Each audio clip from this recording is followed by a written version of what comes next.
Sick and tired of your love-hate relationship with wine? Welcome to the Feel It Alcohol Free podcast. Hi, I'm Coach Ruby Williams. And I'm Coach Susan Larkin. We're two former wine lovers turned alcohol freedom coaches, exposing the lies about alcohol and giving you, our listeners, the tools to break free so you can feel lit. And when you're lit, you'll feel healthier, freer, and more in control of your life. So relax, kick back, and get ready to feel lit alcohol-free. And don't forget, grab a copy of our wine-free weekend guide after the show. Hi, Susan. Hi, everyone. All of our listeners.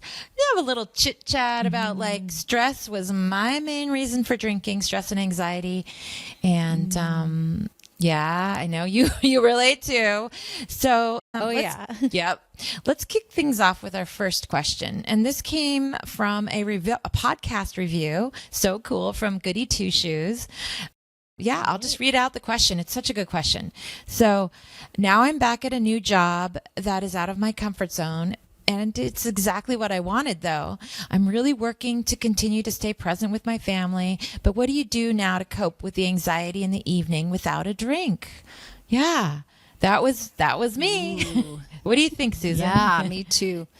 Oh my gosh, that was my main coping mechanism, using alcohol as a coping mechanism, and how I sort of started slipping down, as we say, the pitcher plant faster and faster is when I started using alcohol to cope with anxiety and the end of the day stress after my really stressful job. I can totally relate to this.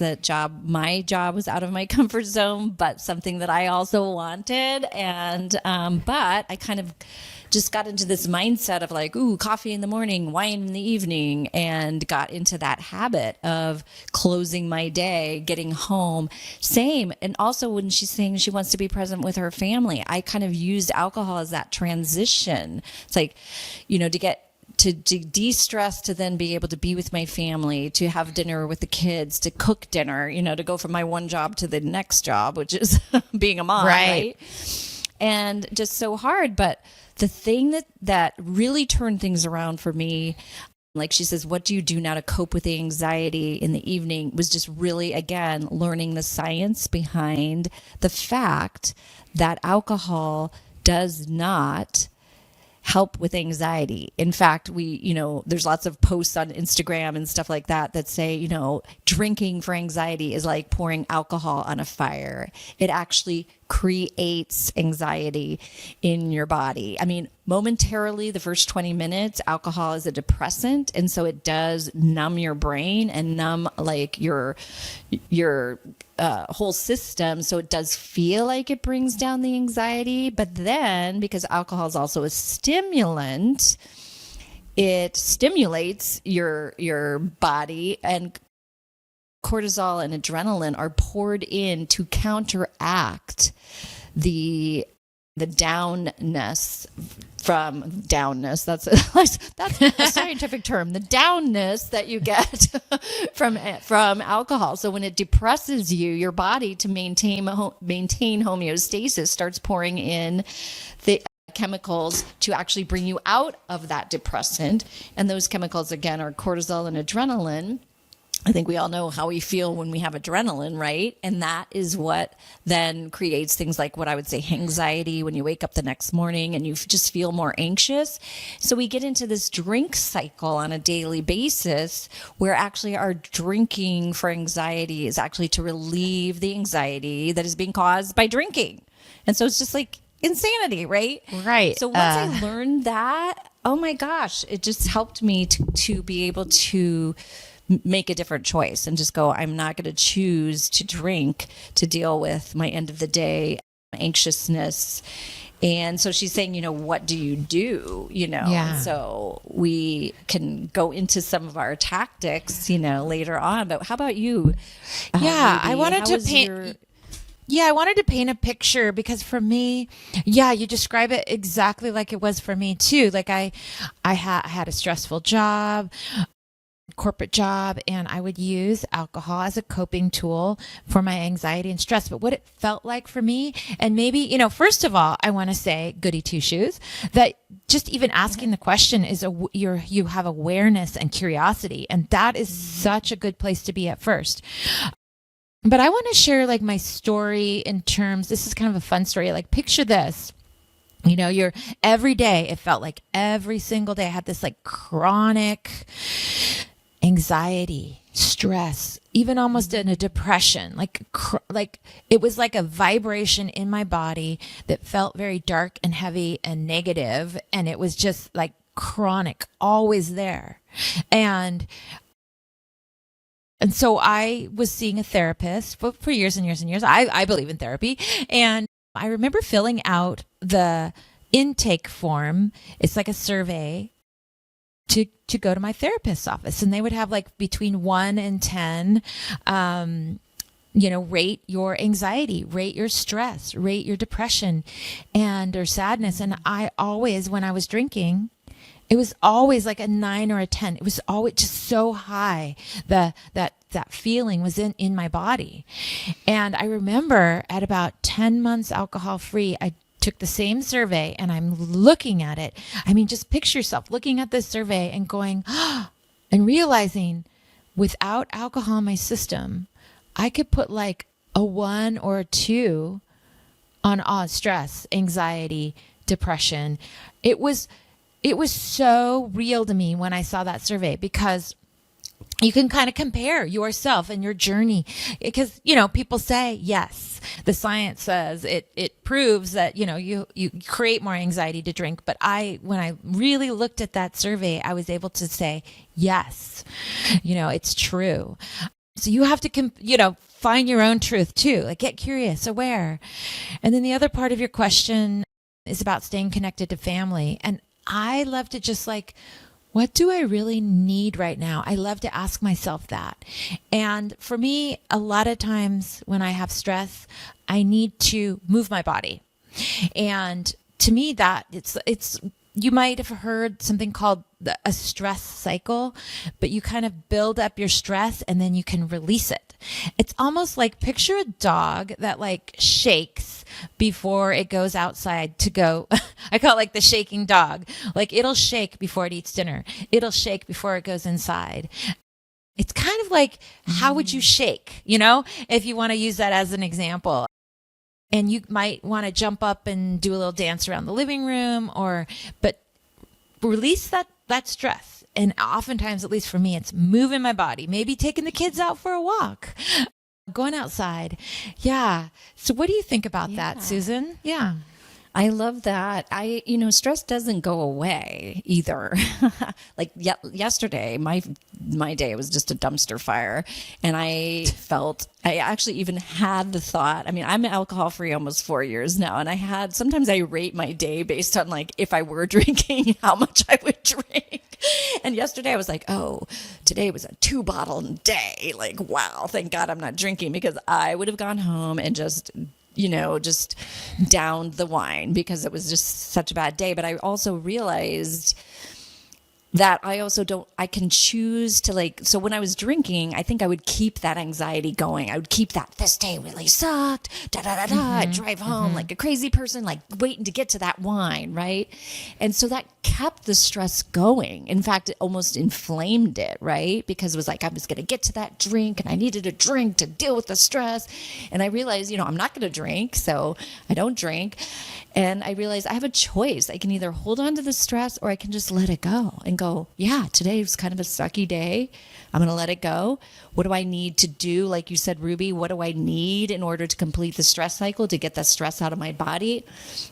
I came home and I did some yoga because it's really cold still here, and I wasn't able to go for a walk, but also a lot of times I'll come home and go for a walk, or sometimes I plan an exercise class after work, which I love to work out in the morning, but sometimes with a stressful job, working out in the evenings is also really helpful for me to get the stress out of my body.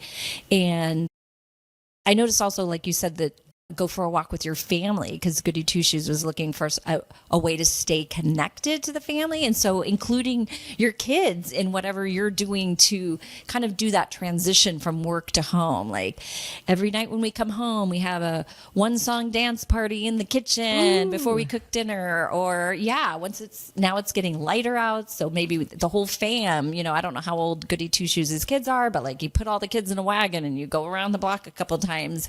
And that is your like transition to, like I said, your second job, being a mom at home, but it also is helping to create that connection with your family. So that's something that I think would be awesome. I love the 1-song dance party. When Me I put on too. crazy music and dance around with my kids, oh my gosh, they thought it was so funny. Yeah. Just mom's being crazy. They love that. When mom gets a little crazy, jumps around and acts silly, kids love that. So Yeah. yeah. I wanted to also share something that one of our Facebook group participants I'm glad you said brought about that this up. topic. Yeah. I'm glad you brought that So up.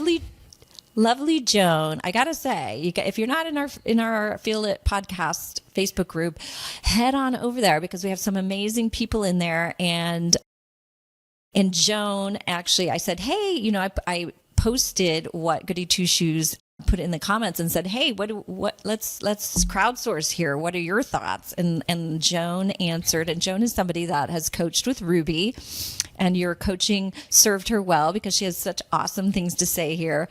But so Joan says, it's ironic seemingly, but ultimately not drinking for long enough stretches makes you finally feel what it's like to be unstressed, which is sort of what I was talking about that cycle of anxiety. Drinking anxiety keeps you in that anxiety stress cycle. She said it feels like a trick at first, like you can't quite believe it. And then it happens more and more as AF days increase, and you slowly get comfortable enough to trust it, that you can have a new normal. The trick, of course, is getting there. So how do you get there? Through the anxiety at first. And she says, any way you can, any way that works for you. Waiting 15 minutes for the craving to pass. Practice lengthening before taking a drink. All tactics we use in our coaching, right? Talk to someone here in the Facebook group. Yes. Make a plan. Scream into a pillow. Love that. Beat a pillow with a bat, right? Plan something each evening to look forward to. And then she says, climbing in, this is almost a lit thing, climbing into clean sheets sober with your teeth brushed is a good one. Reading with a cup of peppermint tea in a cozy chair. She says, and then just keep at it, even if you fail 100 times, because eventually your body will heal enough to feel peace. The anxiety, no matter how powerful it is a temporary trespasser, and you only have to hold your ground till it gets its marching orders. I love that so much. Beautiful. Oh my gosh. Yeah. So many great tactics that we use. Yeah. Thank you so much, Joan. That was so cool. One of my favorite tactics is, I call it staying above 50%. I use this today, and I use it for stress and anxiety. Absolutely. So Goody Two Shoes, listen in, because this is a good one. So throughout the entire day, maybe you even set an alarm in your phone that just asks, how am I feeling? Because you want to be checking in with your feelings and not let yourself go way below. Like if you have a stressful job and it's a new job, you keep checking in. Maybe try to shake like a dog, or, not literally, but like do something all throughout the day. Check in with your emotions, check in with your stress level. And that way you're not like getting more and more and more and more anxiety, right?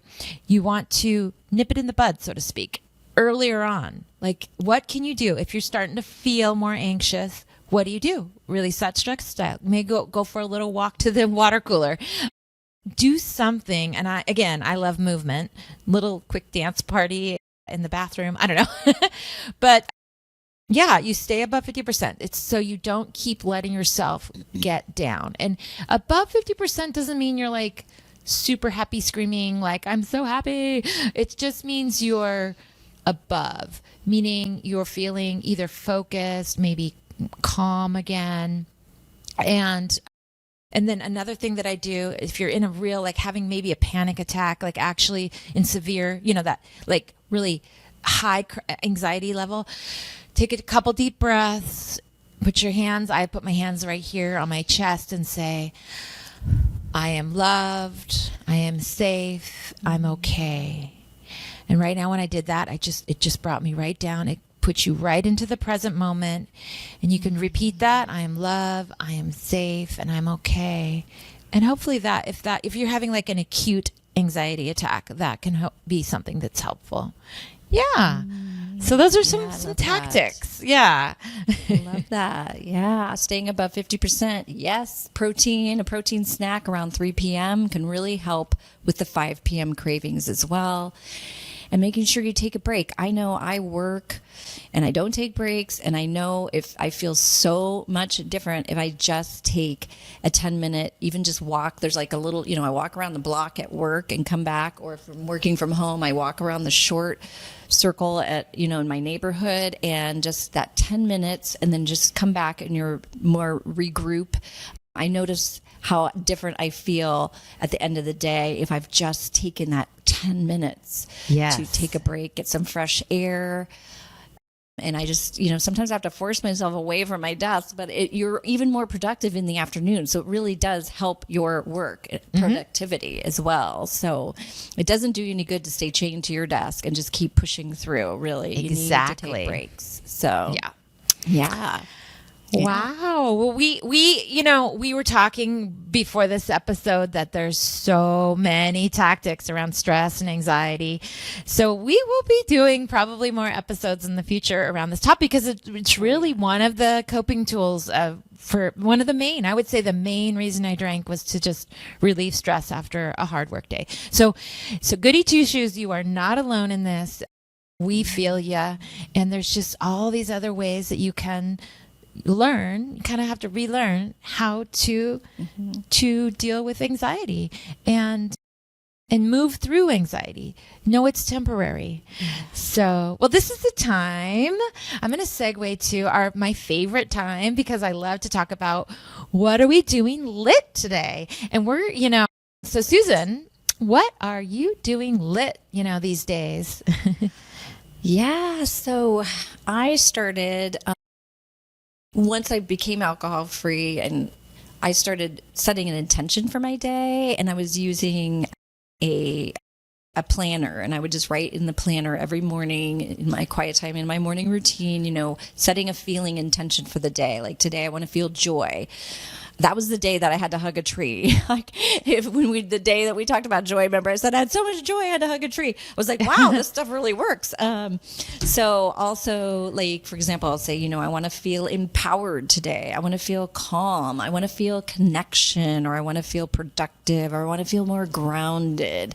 Like I even realized this morning when I came in from the gym, I'm like, okay, I hadn't set an intention because I got up at like 5:45 to get to this 6:30 a.m. class. And I realized that I just rush around all the time. I come in and I sling the door shut, but I turned around and I shut the door intentionally, like quietly. And then I feel like, it was almost like the slow down. So maybe today my word is slow down and savor the day. Like just do everything with a little bit more intention versus just flailing through my day, at like top speed. Like just take that a little bit extra time to actually just shut the door, and then, doing one thing at a time, and just how that helps you stay above 50%, just like what we were talking about. Like, cause even in my, even both of us with the alcohol free time we have, it's still our job to stay above 50%. Now, you feel better in your daily life, but also we don't ever want to get so low that we feel tempted, right? So that was just setting a word of intention for the day, a feeling intention, not like, hey, I want to get all this stuff done. Like that's your to-do list, right? This is how you want to feel as you're going through your day, doing your to-do list, doing all the things that we have to do, right? So that is something that really, really worked for me. And I loved how if I picked the word joy, I actually did feel joy that day. Many days I was like, I'm going to keep trying this. Yeah. I love this so much. So you just pick a feeling word, intention. This is beautiful. For me, I would say I would ask a question like, how can I show myself a little extra kindness today? You know, and like just really focusing on a little bit of self-care, a little bit of self-compassion. You know, how can I treat myself or show myself a little extra kindness? Because I tended to be a person that would just all day long, like beat myself up and label myself and like, that was bad. That was bad decision, or, you know, just constant. And so again, awareness, but how can I, you know, like keep asking myself that question. And in the moment, I just ask myself, is it really true? If I've been labeling myself or beating myself up or not getting so much done on my to-do list, like you were mentioning a to-do list, like, yeah, what did I get done though? Show myself compassion, show myself kindness. It's so huge. I love that. Yeah. When I get hijacked, my principle that I try to come back to, I don't always get there, but is I go to, I'm beloved. When I just say that, just brings everything down. Yeah. I can't, when I'm hijacked, I'm getting better at getting there, but like really hijacked, like, wah, you know, and just, oh, I am beloved. Yeah. Yeah. Like I said, I'm loved, I'm safe, I'm okay. It's very similar. Yes. And you made a really good point. You know, we coaches, I'm 4.5 years alcohol free. I still have to use these tactics. I still, it's not like stress and anxiety is 100% gone. It still shows its face, but I know I have these tools. I keep practicing all these kinds of tools that we just mentioned on this episode and try different things out, see what works for me, try things out, what works for you, because there are other coping tools for anxiety and stress. There really are. Yeah. And, I love that. It's so good to try things too. I kind of joke around and use this analogy of like, so you have these new tools in your toolbox, but if you don't know how to use them in the moment, you pull out the screwdriver, let's say, and you're like, I don't know how to use this. You fling it and you're going to go back to the old one that you do know how to use, which is the bottle, right? And we don't want to do that. So practicing things, seeing what works for you and really knowing how to use the tools.